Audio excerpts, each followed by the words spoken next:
like something. But as I said, so the effort that is being put in by institutions like the SP is not reflecting on the CPI because corruption is still allowed to continue.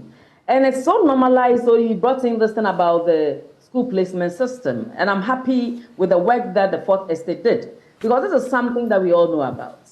This is something that at the time that they were moving from the old system, where we all belong to, where our parents go to the schools and beg them to give us Achimota or whatever. I went to secondary college. I didn't get anybody to pay for me to go to Achimota. But that doesn't mean I was not good. My school is great, and that's made me great. So I like secondary college. Whatever it is. So we're hoping that that system was transforming to a more appropriate and more manageable, that will be able to eradicate the kind of corruption that we saw in those days, where the head teachers meet around the table and they keep on pushing the papers around and take money and do their own things. So a more dangerous state, where even it's only the rich that can actually have access to certain schools. And the painful bit about this school placement thing is when you qualify, when your child has done so well, and the name will have to be removed for somebody, a rich parent somewhere, whose child has performed poorly to get the place because their parents can pay.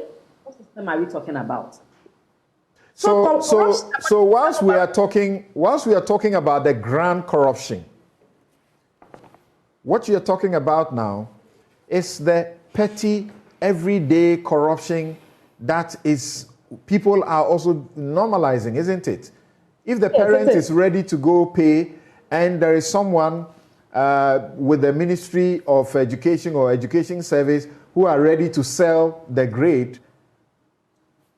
It is. You see, at TI and at GII, we keep on saying that corruption's negative impacts or negative effects is quite dire, but then it affects the poor more than even the rich.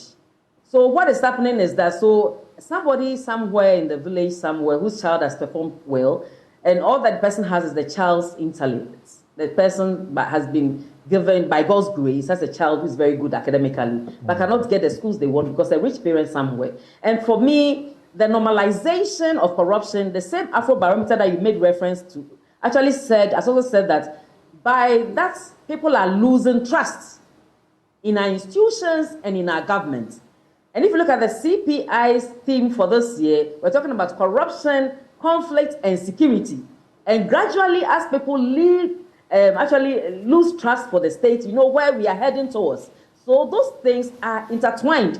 And if you don't take steps to address the problem of corruption, I'm not going to be a prophetess of doom. But very soon, the things about conflict and security will be something that we cannot manage in this country.